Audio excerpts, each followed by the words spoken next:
I mean, honestly, not that we're needy for praise. We are, but it is growing very fast. So I think that was true when we answered our little circular about the podcast. But we also, how many of you listen to Empire, just out of interest? Oh, people! Oh, well, in that case, hello and welcome to Not Empire with me, Anita Anand.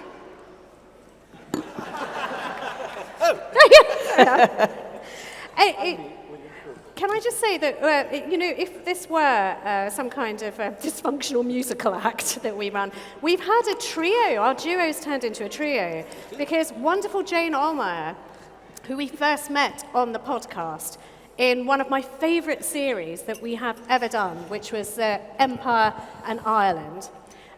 So Jane came on as a guest. Willie knew her beforehand. He said to me, you're going to completely fall head over heels in love with her and try and steal her from me. And that happened. Jane has got more sense than 100% nicked her. I love her more. But then we did this sort of a tour of this conversation. Like that the we're three going to Ronnies, have. that. The three Ronnies. But we did this in Ireland just last weekend. We have done it in India, and now we are here. And every single time we talk about Ireland and India and the experience of colonialism, something new comes out. So, I mean, I hope you enjoy it. One of the things I thought we'd start with, Jane, and we'd start with you, is that the premise of your book is that... We haven't mentioned the book, Making Empire, which is the reason Jane is with us, and it's a spectacular... Well, they just did it over there. Ah, I was yes, listening. You were listening. While you were chatting... I was chatting. Loudly. I was going, shh, shh. They're talking about us. Shh. Now they're talking about me. Definitely. Shh. But the book that Jane wrote, which is wonderful. Wonderful book, actually says that Ireland was the laboratory of empire. That the colonial template was made in Ireland and then exported and rolled out to wherever the British Empire spread its tentacles, but also others took it as what? Could I ask Jane a question which I wasn't able to answer when it appeared on social media? The Welsh complained that they were before the Irish. What do you say to that, Jane? That the Welsh had suffered the jackboot of the English before the Irish even got kicked off? May I just say, I love the fact you want to start a fight before she's even opened her mouth. Over to you, Jane. Yeah. Listen, lovely to be here, everybody. And I wrote a lot of Making Empire in the reading room upstairs. So it's such a thrill to be here to talk about it. I'm not going to say anything about Wales because Ireland was, of course, England's first colony. The relationship with Wales was different. Yeah. So I'm just going to park it there, Willie. It's good enough for me. Any Welsh people in the audience? Oh, you've got trouble. Please ask a difficult question after. Okay. We can have a conversation afterwards. But what's so interesting to me is Ireland was England's first colony. And if you want, empire was made in Ireland. And then the Irish became active colonists themselves, both the Catholics and Protestants. But empire was also unmade in Ireland. So we're going to go through that spectrum from the making of empire to the unmaking of empire. But I just want to begin by saying, I suppose, three things where Ireland was that, if you want, laboratory, where something was first worked out in Ireland that was later exported around the British English Empire. But I should just add, the Irish were very active in the empires of the other European powers. We didn't have our own empire, but we were trans-imperial. We piggybacked on everybody else's. We'll come back and talk about France in a moment.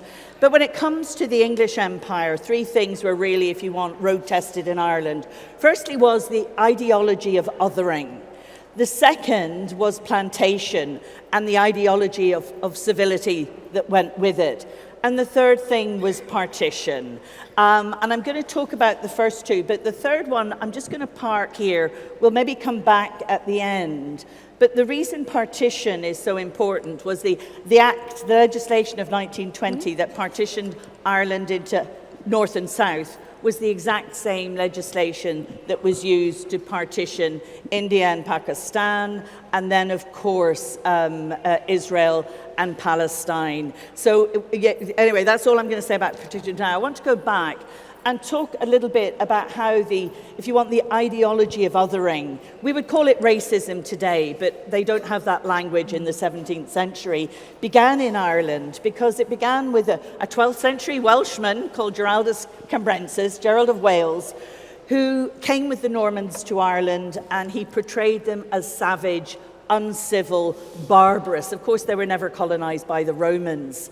And that rhetoric of othering really gained steroids after the beginning of the Protestant Reformation in the 1530s, when Ireland became, if you want, a liability for England because of the Catholicism of its people, and it had to be militarily conquered. And you needed an ideology to underpin that. And it was developed by a man called Edmund Spenser. He wasn't the only one, but he was the most important one. The same Edmund Spenser who we study in English Fairy literature. Queen The Fairy Queen, Fairy Edmund Queen, Spenser.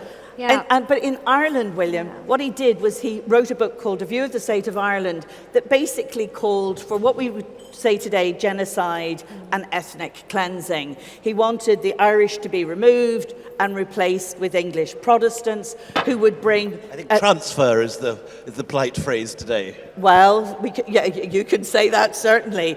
And what was so important about Spenser was, just as Gerald of Wales had been a foundational tract in the earlier period, Spenser's ideology then was used in, if you want, it became the textbook for British imperialists right through the 19th century and became racism as we would understand it today. I mean, can you give us some examples? Because as you say, most people who've gone to school here will have studied, and it's, I think, interminably boring, but The Fairy Queen by Spenser is inflicted on most undergraduates of English literature. But what was the kind of thing that Spenser was saying about the Irish that made it so easy for actually what we would call blatant human rights violations to go on in Ireland with impunity? So you have this discourse of othering. So the Irish are subhuman. They're ants, they're grasshoppers, they're literally vermin to be exterminated. It's that language we still hear being used today about other people's... Yeah. Absolutely. That's the Spenser playbook, Willie. And alongside that, he's influencing, if you want, the English state and saying you need to now urbanize Ireland and get away from the barter exchange economy, replace it with one that's based on money and commercialization. You need to civilize the Irish. What does that mean? Introduce the English language, English law, English dress and fashions and culture, agricultural and architectural practices. So it's a very powerful discourse of what Macaulay would have called Anglicization. That is all tried and tested in Ireland, and then it's rolled out first to the Atlantic Empire, the Caribbean, North America, and then, of course, into India as well. But Spenser also called for the plantations. So in other words, the expropriation of Irish land. And in this period, something like 8 million acres of Irish land, which is a third of the landmass of the country, was confiscated and then reallocated to Protestant colonists, so you settler colonialism, who came from England, Scotland and Wales, predominantly Protestant, and these were the people who were going to civilize the barbarous, savage, Catholic Irish. I just think it's worth underlining, because I noticed this, we have such an international audience on empire, but when you say something like plantation in relation to empire, most of us think of cotton and the South. But plantation in this context is something very, very different. It's like we are going to take people who weren't here before, we are going to give them lands that didn't belong to them, and we are going to hope that their roots go down and their branches will spread. Exactly what's happening in the West Bank today. But the other thing that I wanted to ask you, and then we're going to sort of move on, because unwittingly what we've done through our own individual works is we've kind of plotted this relationship between Ireland and India in our own books. So, you know, Jane masterfully, and can I just go and say, do yourself a favour and buy her book, has covered, you know, that early part. William, and I'm going to come on to you just in a second, the whole of the East India Company is littered with Irish names and Irish influences. And the stuff that I've done later is perhaps that closing of the circle that Jane talked about. The Irish make empire, but they are also pivotal in unmaking empire. And I write about the kind of links that are forged between Indian freedom fighters, nascent Indian freedom fighters, the Home Rule movement, and also revolutionaries or stroke terrorists who inspire each other, make acts in each other's names, and thank each other for influence and inspiration. So can we move on to the bit where it turns from being sort of a plantation where you suck the earth dry or you spread your branches to, we are going to turn this into an industrial corporation. We're going to use this like a business, and we're going to make money. So there's a step change in the Elizabethan period when, in an astonishingly modern way, the Elizabethan court privatizes imperialism. And first of all, with the Muscovy Company in 1585, then with the Levant Company in the 1590s, the East India Company gets its charter in 1600, and then the Honourable Society of Ireland gets its charter in 1610, I think it is. 1610. In between 1600 with the East India Company and 1610 for the Irish Society, the Virginia Company is founded, which is settling the east coast of the United States. So in each of these, private individuals get a sort of guarantee and a charter from the Crown to wage war, to colonize, to use, found settlements, to imprison and have the rights to administer justice in parts of the world that are quite other to Great Britain. So in all over India, and the East Indies, all over the east coast of America, but also at this period, in the same way, Derry, which becomes Londonderry. And this commercial organization, all three of them have share prices on the stock exchange. And the whole way through Indian history, it's always one of the great surprises, is that we tend to think of the Raj and we think of British imperialism with the battles like Plassey, with the sort of set-piece balls at Government House, with the braid and the epaulettes and the carriages and all that. But behind all that is the share price on the London Stock Exchange, which is going up and down as battles are won or lost, as shipwrecks take place, as reverses or advances go forward. And the East India Company, like the Honourable Irish Society, like the Virginia Company, has annual general meetings. It has shareholders who either benefit or lose, depending on whether battles are won or lost, or ventures succeed or fail. And it's crucial to see that these are more like multinational corporations like Amazon or Google or Facebook or X or Tesla than they are the 19th century state-run colonialism, of which, in a sense, we're much more familiar from movies and from TV. There's one amazing thing that I've learned from your work, and I think it may be also true of the early Irish experience. Although it is a corporation, although it is like having this very polished corporate capitalist machine moving in like a combine harvester, sort of churning everything up, the people operating those machines on the ground are often children. Now, the sheer youth of some of the people I know, and you've told me, who go and administer, first of all, the East India Company, and then less so, but almost as much, the Raj, on behalf of the British, were almost the age of my son, 15. So you absolutely, could not... it's babies going out and running the world. You could not join the East India Company after your 16th birthday. So the people who are being sent out on these ships are 15 years old. They couldn't buy a drink in a pub. They couldn't get a driving license.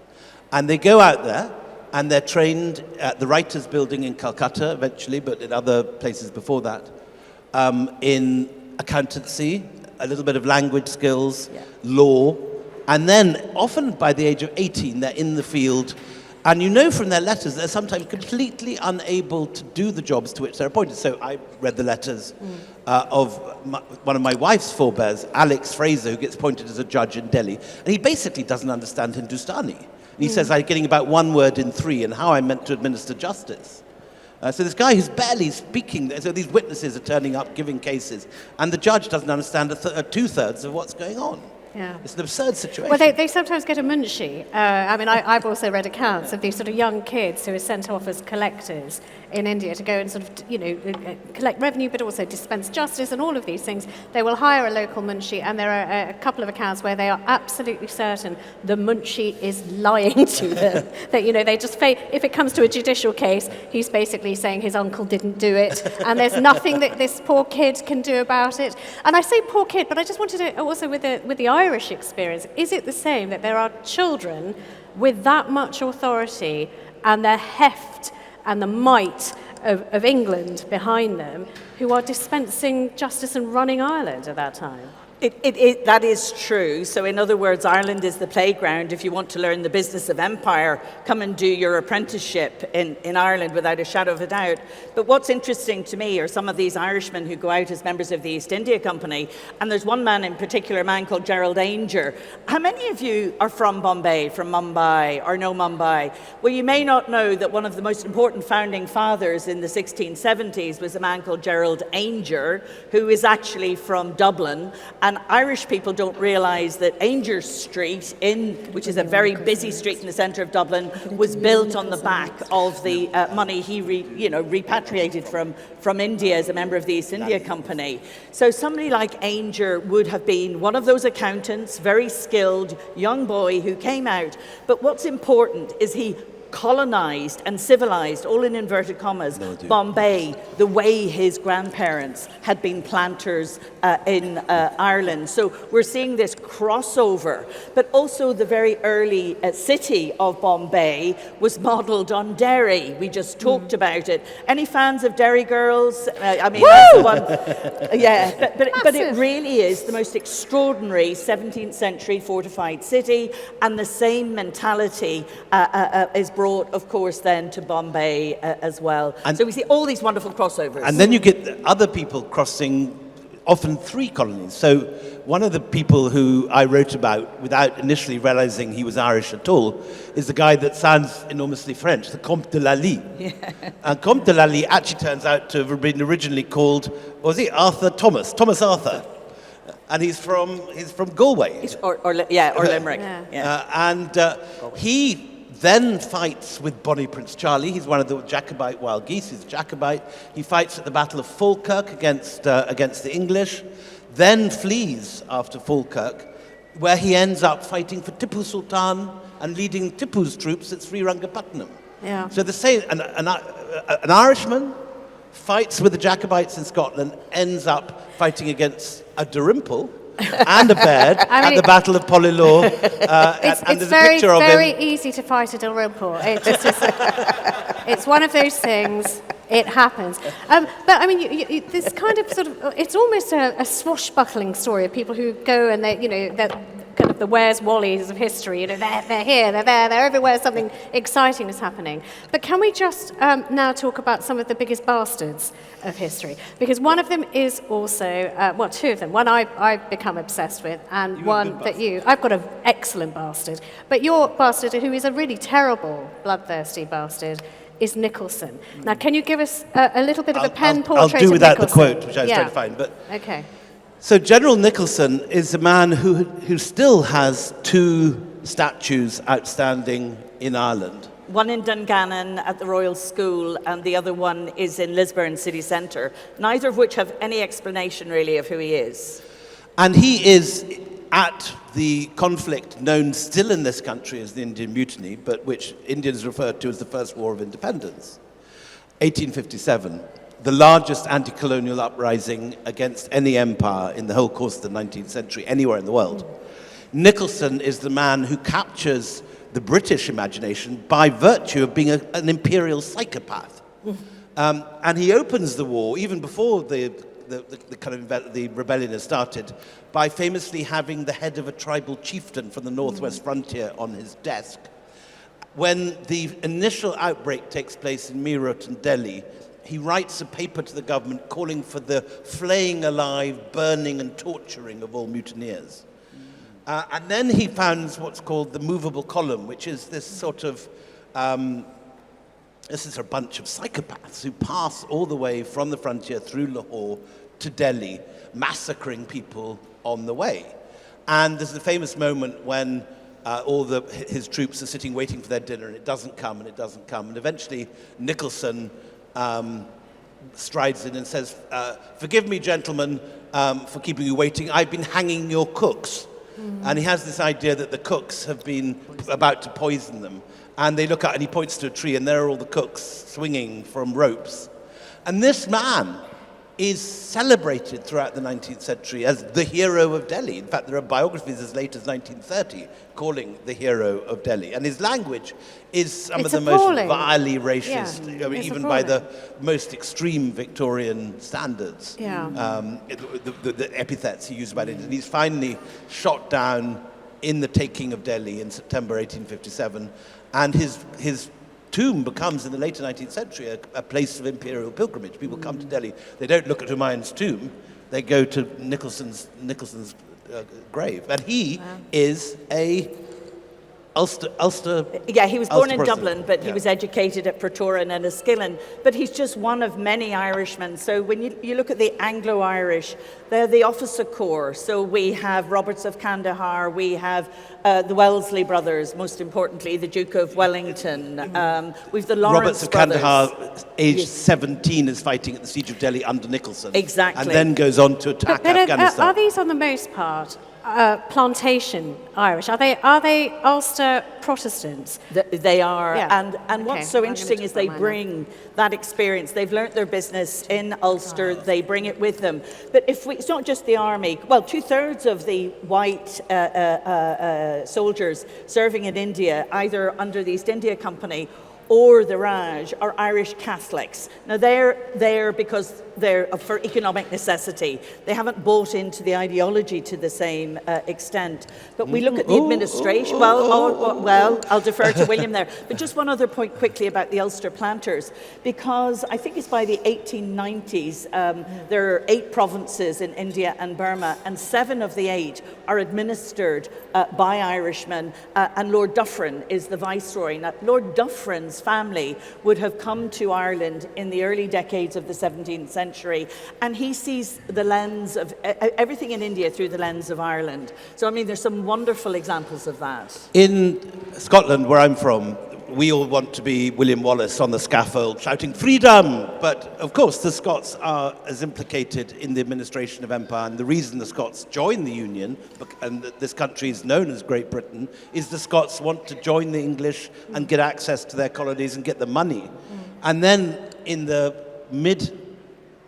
throughout the 18th century, after 1707, the Scots are always proportionally better represented than the English. They're only, I mean, a much smaller nation than English, but they fill more and more posts, particularly in remote places. You go to Delhi, you go up to the frontier, and it's always Irish or Scots. Well, the English tend to stay in Bombay, Calcutta, and Bombay with their English clubs playing cricket and that kind of stuff. But I would take issue. I don't think you would imply that the Catholic Irish don't buy into the ideology of empire by the 20th century, because you then get, and you've written particularly about Michael O'Dwyer. Well, I'll even go before that, and I love you, so we're not going to fall out forever about this. But during the potato famine, there are songs that were written by Irish emigres who were having to go to America. So I found this sheet music, which was really very, very big in Pennsylvania. And it was a lament by Irish emigres saying, it's called Poor Paddy Must Emigrate. And it says things like, we've suffered so much, we're starving, we've watched our families die, poor Pat must emigrate. We fought for you against Nana Sahib in the mutiny. We bled for you, but poor Pat must emigrate. So they're saying, you know what, we did all of this for you. There's never any sort of struggle of morality. We did this for you, English horrors, and you're still treating us like this, and we're still starving. And also in Kipling, Kipling. the Barrack Room Yes. ballads are all about Irish navvies. And I must say, you know, actually, so my bastard I present to you is a man called Michael O'Dwyer, who was not an Ulster plantation. He was an Irish Catholic son of Tipperary. He was surrounded by neighbours. He lived with his, I think there were 14 siblings in all. That poor mother of his was so knackered. But, you know, they're surrounded by Irish Catholics. They are decimated in Tipperary by the famine. And yet, he grows up with a father who does not like republicanism and that kind of nascent nationalism that will become Sinn Féin and the IRA, and then what follows. And they stand apart because, you know, O'Dwyer's father says, actually, we've just got to stay true to the king because it's safer. And as a result of that, when he's a little boy, his house is predictably attacked by those around him who find that kind of attitude pretty obnoxious. That, you know, you want us to listen to the man who's done this, to our neighbours and our aunts and our uncles and the people we love. And so, you know, they firebomb his house. He then comes pre-programmed with this attitude that nationalism is chaos. He calls anybody who wants to break away. And the king and empire is of supreme. stability. Empire is to be believed in and fought for. And he exports that very opinion over to India, where It's a sort of chaos against anarchy. there's that, but there's also, I mean, it's a really weird thing because although he's very, very proud of being an Irish Catholic, he manages so easily to do what was done to the Irish Catholics, which is denature the humanity of the people he's meant to be in charge of. So when he comes to Punjab, he is the man who is in charge at the time of the Jallianwala Bagh massacre. He is, I mean, all of you, nobody needs me to explain. If you don't, hands up if you need an explanation of Jallianwala Bagh. Good, thank goodness. Okay, I mean, you know, if you do and you're too shy, just watch the Attenborough Gandhi. It's Edward Fox blocking that garden and opening fire on innocent men, women and children. And he loses not one night of sleep over this, Michael O'Dwyer, because he thinks it was the right thing to do. It had to be done. The man who was in charge, who ordered the men to open fire on the ground, is a man called Reginald Dyer. He is consumed by doubt. Also Irish. Also Irish. Also, can I just say, Michael O'Dwyer's predecessor, Louis Dane, also Irish. Yeah. So, you know, this happens. Michael O'Dwyer, the Tipperary Irishman, has no qualms. He also likes hanging people. There is a court case when he just takes his first day in office of 4 people who are accused of exporting bombs. There's a bombing campaign going on amongst the nationalists. One of the kids involved is about 14 years old, is really callowed. The magistrate in charge thinks he's simple-minded, they said, and can't have been too pivotal a part of it. And he's kind of sort of left out, and the others are facing capital punishment. O'Dwyer reverses it and hangs the kid as well, because he wants people to understand that you cross us at your peril. There's no question of morality, there's no question of compassion or compunction. They are less than us, we need to control them. And so it is, you know, the full circle of this story is that a man called Udham Singh will, in London, not very far from here, not far in you know, Caxton Hall, which is about the same distance from the Palace of Westminster as... At a lecture like this. Yes, a lecture like this. Jallianwala Bagh is from the Golden Temple. And he goes to this meeting in 1940 at the height of war. He has sworn vengeance on the men behind Jallianwala Bagh. One has died already. Rex Dyer has died, completely consumed by guilt and doubt and shame about what happened. O'Dwyer, not so much. And so he waits at Caxton Hall. He goes right up to him and he shoots him twice, point blank, through the heart, and that man ends up dying, as so many people did in Jallianwala Bagh, in a pool of his own blood. But the reason I wanted to take you the full circle is because this appeared in a Sinn Féin newspaper. It's called Irish Freedom. I have tried the Gaelic. It didn't go well last time, but I won't do it again.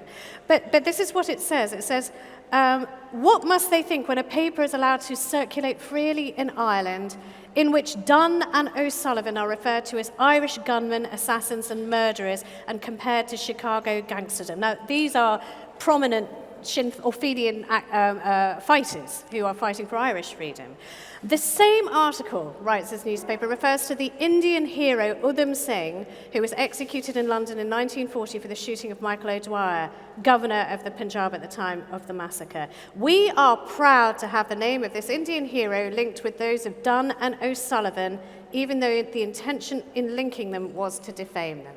And there, you'll see this toing and froing in nationalist literature that, the Fenians are great. The Indian revolutionaries are great. In fact, the Indians try and stage their own the Easter Uprising in 1930. The Guthers ship a whole bunch of weaponry that ultimately doesn't make it to India to have their own Easter Uprising. The Guthers uprising. being a revolutionary agreement named after the uprising of 1857. Right. Yeah. So, all of these things, all linked, all bound together. Sorry, you wanted to come in and something. I just wanted to say, Anita's amazing book, this the Patient Assassin.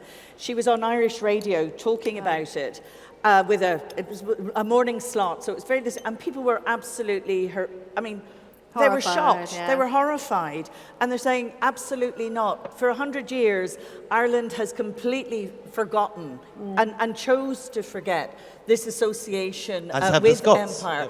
Yeah, and I think what we remember and what we forget is very interesting. But that particular incident, I think there was this sense of absolute collective horror when you told that story, Anita. I mean, honestly, just when I was when the book first came out, I think for the first 8 or 9 months, there wasn't a week where I didn't get letters from Ireland from people saying, that bastard was our bastard, I'm so sorry. And when I went to do a little book tour in Ireland the first time after it came out, there were like people giving me hugs and coming to get their book signed, saying, I'm really sorry. And I was like, you didn't do anything. It's all right, you're okay. But there was such horror, they didn't believe it was possible that, we love the Irish, we do love the Irish, but that they could have done it. The reason they were giving Anita specifically a hug, and we haven't said this, was because her grandfather was in Jallianwala Bagh that day. He was a kid. I mean, it's just a complete dumb luck story that he wasn't killed and that I'm here. So he was just a teen who'd come from Kalabagh, from the northwest frontier. He'd come on Vaisakhi Day to do a deal. Very glamorous family, like the Dalrymples, for sewing machine parts. That's how we rolled back in the day. And he'd come to do a little deal on Vaisakhi. He was with his friends. He said to his friend, I've just got to go to Hall Market. I'll be back. Just keep my food warm. He went. He passed a column of soldiers. He was just a kid. He thought this must be what it's always like in the big city. And then they heard the screams because the firing had started and the news swept over the market. And he, being a human being, ran away and hid. And it was only the next morning that he came to the garden and he realized his friends were dead. And he never got over it. He, I would love to say that my hero grandfather took a rock and fought, and he didn't. He was crushed by it. And he went blind very early in his life. And when people said to him, Lalaji, I'm so sorry, you've lost your sight. He said, don't ever feel sorry for me. God gave me my life that day. It's only right he takes something. And so it's a lot of complicated stuff about living with survivors' guilt and the horror and the just generational trauma that this one thing can do, a thing that Winston Churchill called one monstrous act. By the way, not a monstrous act. The days after, there were aeroplanes strafing civilian villages from the sky, which were populated by men who had fought for the British in the war. So, the monstrosity is not isolated to this. And around the same sort of era, it's not just Jallianwala Bagh with O'Dwyer and Dyer. You get these extraordinary links between Tagore and Yeats. Yes. So what happened was Tagore and Yeats actually met in London for the first time in 1912 and became great friends, and they admired, so Tagore admired the way the cultural nationalists had used culture and mysticism and storytelling, and there was this wonderful exchange. And then, of course, Yeats wrote the preface to Gitanjali. Gitanjali. I always Gitanjali, mispronounce yeah, it. yeah. And then Tagore won the Nobel Prize for that before Yeats won his Nobel Prize. So there was a certain amount of, how come that happened? But what's interesting as well, Yeats then was very connected into the Home Rule movement. And there were great friends of Tagore called Margaret Cousins, who was a friend of Yeats as well. And they were then connected to an amazing woman called Annie Besant. Oh my God, Annie Besant. I love Annie Besant. Annie Besant's amazing. Love Annie Besant. And of course, she led the Indian Home Rule movement. Another woman of Irish provenance. So it's lovely to see the Irish then, if you want, linking up with the home rulers in India. And there's hardly a street in any Indian city that doesn't have an Annie Besant. Oh no, Annie Besant, She's so and with good reason. I mean, she spectacularly fell out with Gandhi towards the end of her life, spectacularly so. Oh God, well she got annoyed with him because he turned up to an event and was rude about the sponsors because they were posh. And so she thought it was unforgivably rude. He then became a much bigger celebrity and star than she was. She couldn't really cope with that because she'd always been the star. And they just sort of set off an awful thing was only resolved towards the end of her life when they wrote beautiful, loving letters to each other after actually years of bitching about each other in a really horrific way. Oh, hi, Catherine. So the other thing I would say about Annie Besant, and the reason you should know about Annie Besant, is that, she didn't just talk the talk. She printed the word. She ran a free press in India, which was always critical of the Raj, and really, sort of raised money for them, stirred it up, pushed the Home Rule agenda as hard as she could, wherever she could. And her position, because the first thing they do during the Roller Acts is they smash up her printing presses. They always go for her printing presses. So Annie Besant, absolute amazing. But can I also just say with Gandhi as well, he had a very good relationship with somebody called Michael Davitt, who led the whole Land League movement in Ireland and really pioneered passive resistance, the use of boycott and those sorts of tactics. And then, of course, Michael Davitt. Boycott being an an Irish word. Tell everyone where we get boycott, because I met Rosie Boycott, who's a journalist here that many people may know. That was my great-grandfather. Oh, well, there you go. Yes. So during after the famine, there was an attempt to clear the land of the pestiferous Irish, these vermin, and Captain Boycott had been the person who tried to clear estates, and then basically they all boycotted Captain Boycott. So that's what happened. Yeah. But it was really... Was that one of the roots of nonviolent resistance? It was. And Gandhi, it's really interesting, but this man, Michael Davitt, was also a great friend of Nauroji's. And he and Dadabhai Nauroji, the first Indian parliamentarian in this country. Originally, Nauroji was going to sit for an Irish seat. In the end, it was a London seat. But seeing the way these guys worked together, and particularly the way the cause of Ireland became the cause of India, and the cause of India became the cause of Ireland, and they were completely interconnected, and it was just fabulous to see. And it's not just the men; the women worked very closely together. So Madame Kama, who had been Nauroji's secretary, was very connected to a woman called Maud Gonne, who was Yeats's great muse. So Madame Kama being a theosophist, and the theosophist being a massive sort of jet propulsion in the Home Rule movement. Again, going back to Annie Besant. And it was Maud Gonne who crowned Queen Victoria, or labelled her the Famine Queen. I mean, it's lovely to see the way the freedom fighters, both the constitutional ones and then later the Republican ones, were constantly talking to each other. But it does, of course, Gandhi wanted nothing to do with republicanism, but we also see then particularly Bose, De Valera, Michael Collins, Padraig Pearse, these great Irish nationalists. And of course, 1916, in the rebellion of 1916, is the rebellion, you could say, that triggered the unravelling of the British Empire. And if you want, the Irish Republicans were teaching the Indian Republican nationalists their ABC of freedom. And there's an IRA. The IRA. The Indian Republican Army. Yeah. Also, De Valera, who on his first trip is trying to raise money for Irish Republicans, goes to America, and the first people to meet him at the quayside in San Francisco are a bunch of Sikhs who give him a sword inscribed with his name, a kirpan, saying, "You are inspiring us." So, all of these things are so completely interdependent. We're dependent on time, and I can't see you. Okay, we should take some questions, if there are any questions. Okay, oh God, that was, I mean, I'm not going anywhere else You definitely now. get the award Sure. for quickest hand there, sir. Okay, what's your question? Avik, this excited gentleman Let's here. get him away. Hang on, Just wait Avik's till the coming. microphone comes. Okay, there we go. Here, Avik, here. This gentleman here with the headphones on his neck. There you go. Is it working? Yes. A question to the panel as a whole. William stressed that it's crucial to see the East India Company as a private company like Apple or Amazon, despite the privately run nature of the company, given that it, as you say, waged war and colonized with the blessing of the crown, and I believe the crown had to bail the company out after the 1770s Bengal famine. How much complicity does the crown have in the actions of the company, at least before 1857? And by that standard, how complicit is, say, the US government in the actions of Amazon? Oh, Good look question. at you being all contemporary. Okay, thank you very much. So, it's very much middle-class London entrepreneurs running the company at the beginning, and it's very much its own thing.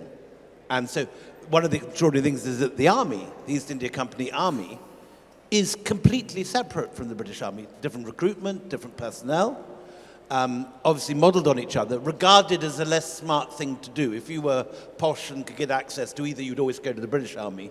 But if you didn't get into the British Army, there was always the East India Company Army as the lesser option. Partly lesser because it meant being away for the whole of your life at the other end of the world. And with much higher rates of attrition. More people died in the East India Company Army.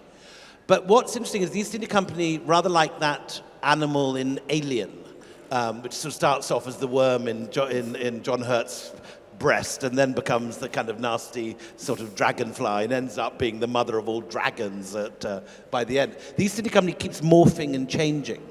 And after 1770, the famine that you referred to, the East India Company goes bust and has to be bailed out by the British government because it's too big to fail. It's the biggest employer in Britain. And that's in Britain because people are building the sails, the kegs, running the ships. There's a whole support industry in Britain. That's not even counting the guys who are sent off to India. So the government takes a 50% share. And after that, the government takeover of imperial policy. That's how it gets involved. But for the first 150 years, they have nothing at all to do with it. Now, that's in contrast to something like the Royal Africa Company, which is about slavery in Africa, and that is run by the Crown. Literally the royal family and the Duke of York. And do you know how you know that? particular. Do you know how you know the Duke of York? Because the enslaved people would have DOY branded into their chest for Duke of York. And that's literally the royal family as opposed to the government. Yeah, it's hideous fact. Let's take a question. This lady The Stuart here. royal family at this point rather than current lot, but anyway. Thank all three of you very much. Very, very interesting. My question is for Jane. One of the people I've been researching in the context of empire, and also she lived down the road from me in Berkhamsted, is Maria Edgeworth and her father, Richard Lovell Edgeworth. They had a very, very curious position in that they identify themselves in many ways as Irish, and yet they were Protestant ascendancy, and they weren't Irish, and to some extent patronizing, and Mariah, even in her 70s, learning Spanish, but never English. I just wonder, could you comment on their position? Okay. It's such an extraordinary. Yeah. I'd be delighted to. So what does it mean to be Irish? And of course, those English colonists or those who were descendants of the English colonists really wanted to retain their Englishness. The English were having none of that, though, because they'd sort of gone native when they went to Irish, and they very quickly, and this certainly happened with the early settlers, they became Gaelicized very, very quickly. So you end up with lots of people with identity crises, and it depended who you were talking to, and this sort of moving in between different identities. And I'm going to get a shameless plug. I've just been involved in the making of a 4-part documentary called From That Small Island, The Story of the Irish, where we actually document what it means to be Irish from earliest times to the present day. It's being broadcast on RTE, actually. There's an episode tomorrow night. We're hoping it'll come to the BBC in the autumn. But it addresses the complexities of exactly that. But let's not kid ourselves. The English they dismiss people from Ireland. They really, once you've gone to Ireland, you're no longer trusted the way somebody who is born and bred in England is.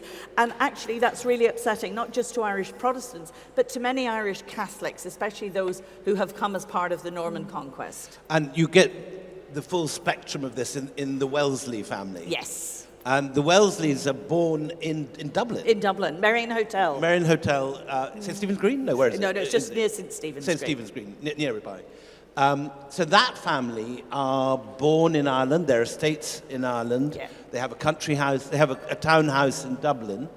But they want to be English. They're sent to Eton.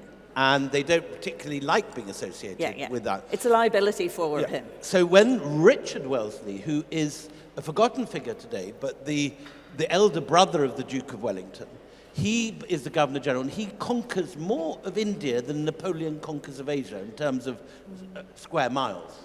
He's the crucial figure in the expansion of English rule, East India Company rule over India. And when he comes back, he is given not an English peerage, but an Irish peerage, which he considers to be a major slap in the face, and he calls it this double gilt potato. But his younger brother, Arthur, manages to make the leap, and after Waterloo becomes Prime Minister and is regarded today as the archetypal Englishman of the Wellington boot, of the £5 note, but also, is played by Christopher Plummer without a trace of an Irish accent of any sort in the Waterloo movie. Absolutely, but I have to also mention Sir Hans Sloane. We're in London. How many of you know where Sir Hans Sloane was born? Was he born in Sloane Square? No. Okay. He was born in Killalay in County Down. Okay. And The Sloane Rangers are... The Sloane Rangers are really Irish. And of course, Sloane's collections, which were funded on the back of slave money from Jamaica, were the basis for the British Library, where we are, the British Museum, and the Natural History Museum. And Sloane is of Ireland and celebrated his Irishness. So it's very interesting to look at that. Yeah. Let's take another question. There was a gentleman there, and let's see if they've got any more. Can someone get a microphone to that woman over there? And we'll take you, sir, I promised you. If you could stand up when you ask, and we can see where you are, that'd be great. Thank you. Hi.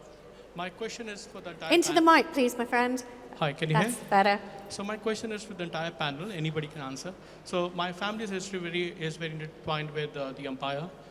They fled Meerut in 1857 after the revolt was lost. They fled and went to Lahore. And in 1947... So as loyalists to the British? I wouldn't say that. Okay. Because Lahore was under East India Company rule. So they had to flee somewhere to save their lives. So they fled to Lahore in 1857, and then when India was partitioned, they came back from Lahore to Delhi. My question is more around, why do you think the empire ended? Ended? My question is if most British documentaries would talk about, at the end of the war, colonies were a burden and they were given away. And there is another version where Lord Wavell, as late as 1943, is writing that we would hold on to the empire for the next 30 years. Sure. And and the other version, obviously the independent movements across the empire, the American influence, because America's view of the world post-World War did not include Britain and France holding on to their colonies. More questions. Can I just say, you're going to be so disappointed, but all of those things can be true. This is a perfect storm of events.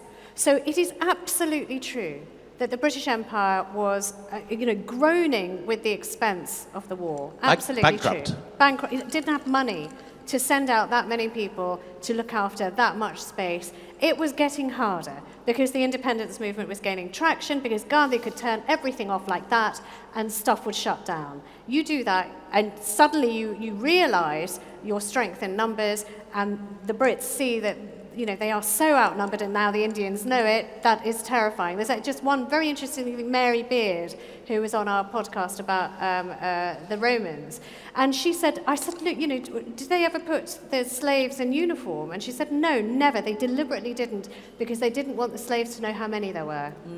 And that's what happened in India. So that recognition is absolutely true. You're absolutely right about America dissuading Britain or disapproving of Britain having imperial interests anymore. Roosevelt positively hated it. He raised it during the Yalta Conference. It really annoyed Churchill. So all of those things, all that mood music was going on. Shashi Tharoor said, or who was it in the last session where Shashi was? He said, empires aren't destroyed, they destroy themselves in a way. Bruno said that. And that is true, but there is a whole confluence of issues that happened, every which one that you've mentioned, and they were all needed for something as vast and large. Plus the Labour Party victory. And and they wanted bread. If Churchill had won that election, you might have seen he would have tried, but there's still no money. He would have tried, but it wasn't a popular thing to do when there's money to be spent on a nascent NHS and the things houses and the things people needed here. Good. Right. Did I have let's have a woman ask a question. Yay. Go on. Finally, hello. Antithetical to the previous gentleman's question, I wanted to know your thoughts on why it began and a small island like... The weather. Yes. So apart from what... explain Ireland. Apart from what Gerard Diamond writes about in Guns, Germs and Steels, I'd really like to know your thoughts on why a small island like Great Britain... Come on, you start this. One more. Okay. And if you could go back in time, all of you, to go on a different trajectory, what would you choose? To prevent today's chaos. Right. Oh, God. If there was something like that you could dream about, what would you do? All right. So why did it begin? I mean, specifically because both England and Scotland, because they were separate at this point, were very poor compared to their neighbours, and they were looking over their shoulders at Spain and Portugal, into which the gold of the New World and the silver of the New World was flooding in. The Dutch were stealing a march on them. They'd only just become a nation, and yet specifically what happens is that the Dutch go off to the East Indies, now Indonesia, to the island of Run, bring back 3 shiploads of pepper, which they sell at something like 10,000% profit. And there's this massive boom. And then the Dutch come to England and try and buy English shipping in London at Deptford. And you're going to have to do the short version. And the English just... They say, we're not going to sell it to the Dutch, we're going to do our own version. It's the idea of the Dutch coming and buying their ships that kicks off the East India Company. So I'm going to give you a very brief answer, and I think one is security. In other words, Ireland was a backdoor into England, especially after the onset of the Protestant Reformation. But the other answer is a very simple one, it's greed. And what Ireland does for the English Empire is it gives them access to land, and that land then helps to fuel actually English imperialism, because it's my colleagues working on this. It helps them borrow money, and there's an oligarchy here in London that is using their Irish land to fund English imperialism. The other thing Ireland does is it provisions the empire, especially in the Caribbean, and the whole economy in Ireland is made to be a subservient one. And then the third thing is actually cannon fodder, human capital. So this is where Ireland is so important, whether it was predominantly for the army. So it all boils down, sadly, to human greed. Yeah, I mean, but I'll do something that you'll be surprised about, because I do empire. But I mean, there are, it's an island nation, so there is, supremacy of the waves. Rule Britannia, there was the waves. Britain is pretty advanced when it comes to their ships and their know-how. They're good at map making. They're also, there's a land of curious, inquisitive people with good education of a certain class. So there is this sort of desire to search out the world, which then, you come back with a map. let's say we're doing Canada at the moment. You come back with a map of the coastline of Canada, there is always someone who's going to say, great, let's set up a corporation and, sort of start There's doing beavers something. and fish. Beavers and fish and walrus tusks. So, I think that is also part of it. As far as going back in a fork in the road, I don't have anything very profound to say, but I wouldn't mind. I never knew my granddad because there's a massive age gap between my father and his next sibling, and so he was long, long dead before I was born. But I would love to go and hug that 17-year-old kid and just go, it's not your fault, it's all right, it's okay. And, because you hid, look at my kids, they're here. I would say that. That's the only answer I have for that. I don't have one. Yeah. Shall we have a final young person's question? Have we got time for one? Final young person question. There we go, let's go over here. Just here, there we are, great. Parallel to the links between the nationalists in Ireland and the nationalists in India, have you found any links between the unionists in Northern Ireland and the sort of proponents of the two-nation theory in the subcontinent? Bloody hell. That's a good question. Really? Okay. While I'm just stunned, do you want to take it? Do you want to take it? know the answer. Okay.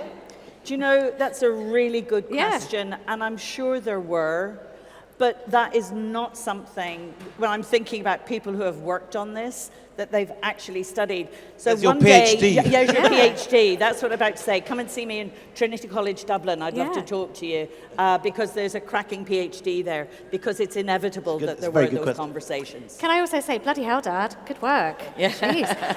Listen, just before you go, we're going to do the thing that we always do, which is a selfie with our lovely audience. Stay where you are. Okay, right. Everybody look pretty. Here we go. Are you all in?